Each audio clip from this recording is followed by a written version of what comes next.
Nationwide 90 FM.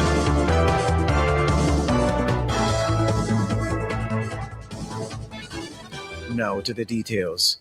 Chairman of the Police Officers Association, POA, Senior Superintendent Wayne Cameron, is set to appear in court on February 12 to answer to multiple charges. SSP Cameron was granted bail in the sum of $500,000 on Thursday, hours after being charged in connection with an ongoing investigation into financial irregularities involving POA funds. The JCF and Financial Investigations Division, FID, say the charges stem from a detailed probe spanning several months. It's alleged that SSP Cameron used the money belonging to the Police Officers Association, POA, for personal reasons. The alleged offences reportedly occurred between December 2019 and August 2025. A file was sent to the Director of Public Prosecutions, which ruled that he be charged. On Thursday, SSP Cameron, accompanied by his lawyers, participated in a formal question and answer session with police at the offices of the Terrorism and Organised Crime Investigation Branch in Kingston. But he reportedly only answered questions relating to his name and profession. At the end of the exercise, he was charged with 5 counts of fraudulent conversion and 6 counts of larceny as a servant arising from the alleged misappropriation. He was also suspended from former duties. In a joint statement issued on Thursday, the JCF and FID note that the probe examined the management and application of funds under the control of the POA over a defined period. The agencies acknowledged that more detailed information about the probe was not provided earlier, but they note that transparency must be balanced against the obligation not to prejudice ongoing investigations or judicial proceedings. The charges come against the background of a high-profile legal dispute between SSP Cameron and Police Commissioner Dr. Kevin Blake. Commissioner Blake has appealed against the Supreme Court ruling that blocked his directive to remove SSP Cameron as chairman of the POA. Last year, Commissioner Blake declared the POA chairmanship vacant and barred SSP Cameron from representing the association, citing disciplinary concerns and the group's failure to hold scheduled meetings. A public relations stunt. That's how opposition spokesman on health, Dr. Alfred Dawes, is describing the decision by Health Minister Dr. Christopher Tufton to empanel a committee to probe alleged irregularities at the University Hospital of the West Indies. There was already an investigative report, and this was submitted to the board from November last year. And this investigative report looked into the Auditor General's report and found evidence of similar things. So we do have not just the findings, but we have the recommendations. So I don't know what this new panel is going to add. It's all here. There's no reason to have another panel. The report by Auditor General Pamela Monroe Ellis, tabled in Parliament earlier this month, found governance and accountability gaps at the hospital. Dr. Tufton established a committee to examine the issues raised in the audit report.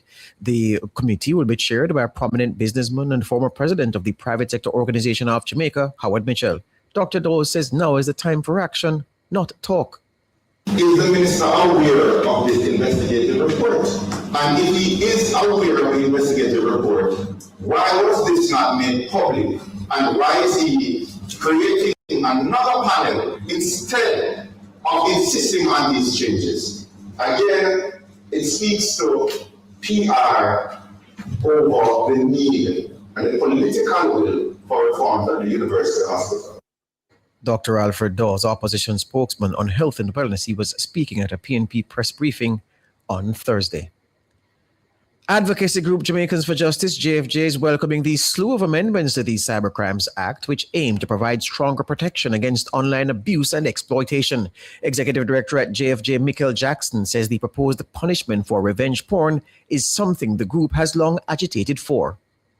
JFJ, we had previously made submissions to the then convened Joint Select Committee looking at the Domestic Violence Act, where we had encouraged the committee at the time to consider a standalone provision in the Sexual Offences Act to deal with the matter of non-consensual sharing of intimate images or videos that one may have engaged in with their partners. Now, while we are not seeing it within the context of the Sexual Offences Act. The fact that it has been tabled within the context of the Cybercrime Act is something that we welcome.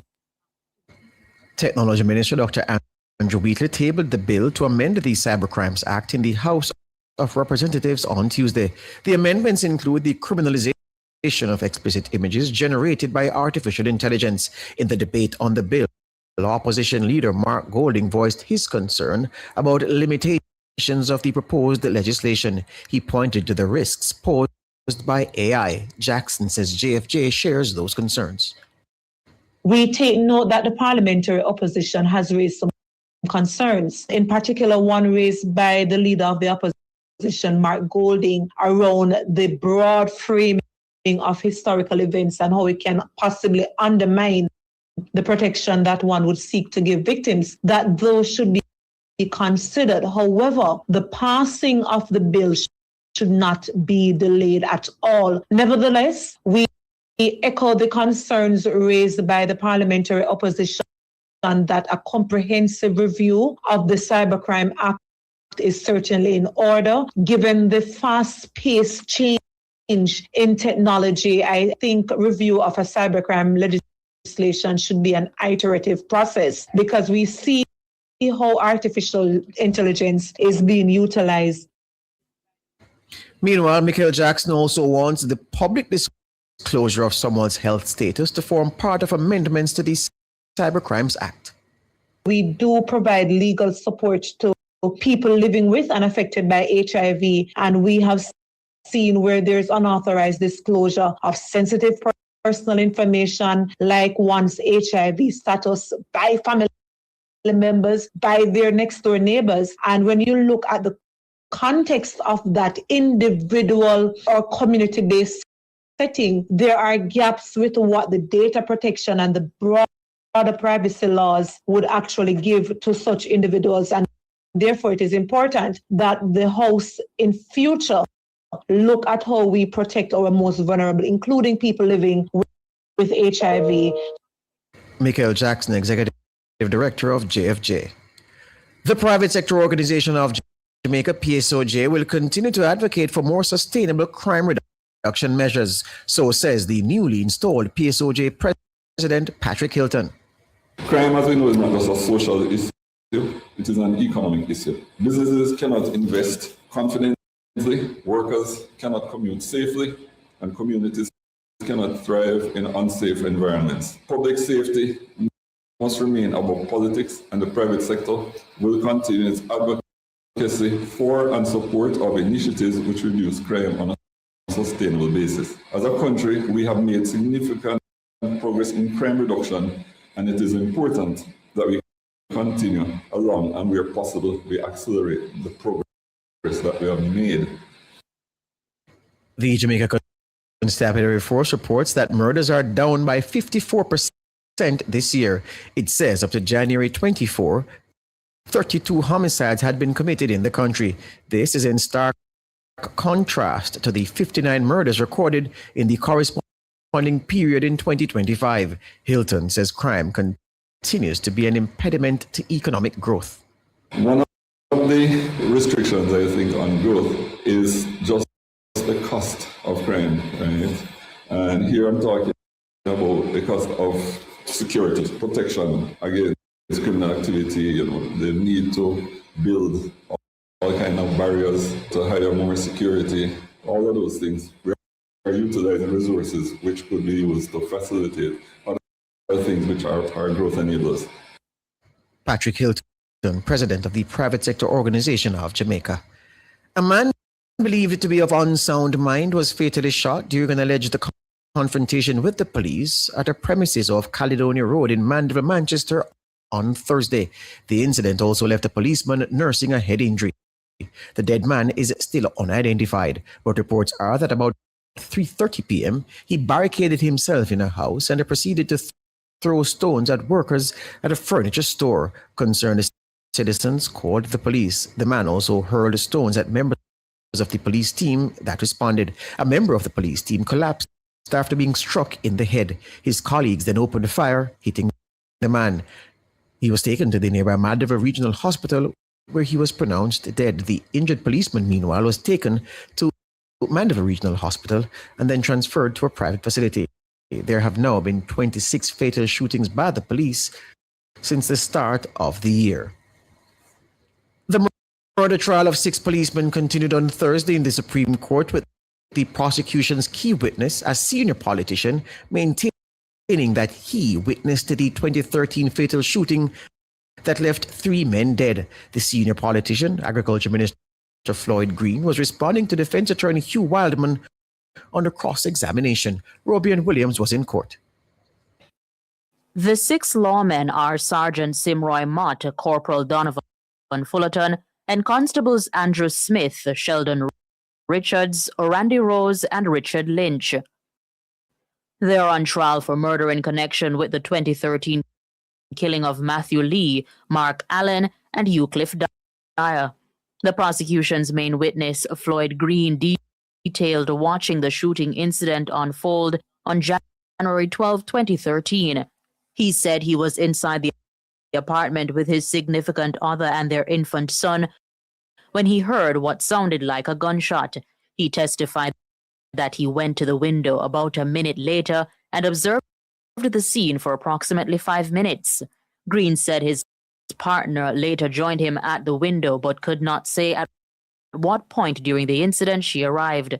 He maintained that he remained at the window throughout his observations and only left at the end. Green also told the court that he wrote an anonymous letter to the Independent Commission of Investigations, INDECOM, the day after the shooting, detailing what he said he observed. He denied making any telephone contact with INDECOM on the day of the incident and said he could not recall speaking to any INDECOM personnel before sending the letter. Green also said he did not provide his name, address, or telephone number in the correspondence. Under cross-examination by Hugh Wildman, Green said he did not remember how the letter was delivered to INDECOM. He maintained that he saw a policeman with a handgun which was placed into a Toyota motor vehicle. He also stood by his account that a police Kingfish vehicle arrived and that a policeman shot a man who was on the ground, an observation he said was included in both his anonymous letter and his formal statement to INDECOM. Wildman suggested that Green failed to mention the involvement of a Kingfish vehicle in any earlier communication with INDECOM.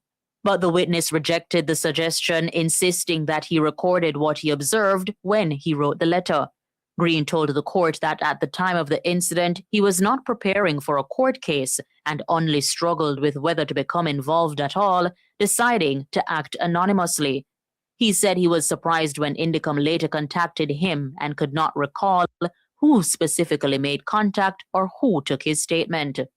He confirmed that he has only ever given one statement to INDECOM. The trial is scheduled to resume on Friday morning at 10 a.m. Robian Williams for Nationwide News. President of the Jamaica Confederation of Trade Unions, JCTU, St. Patrice Ennis, has warned that the government's flexible work arrangements for the public sector should not be used to weaken the rights of workers. He issued the warning at Thursday's official launch of the policy. We note this initiative is grounded in an established legal and policy framework and is being pursued through a phased approach. This allows for careful monitoring, evaluation, and adjustment as the program evolves. From the perspective of the JCTU, flexibility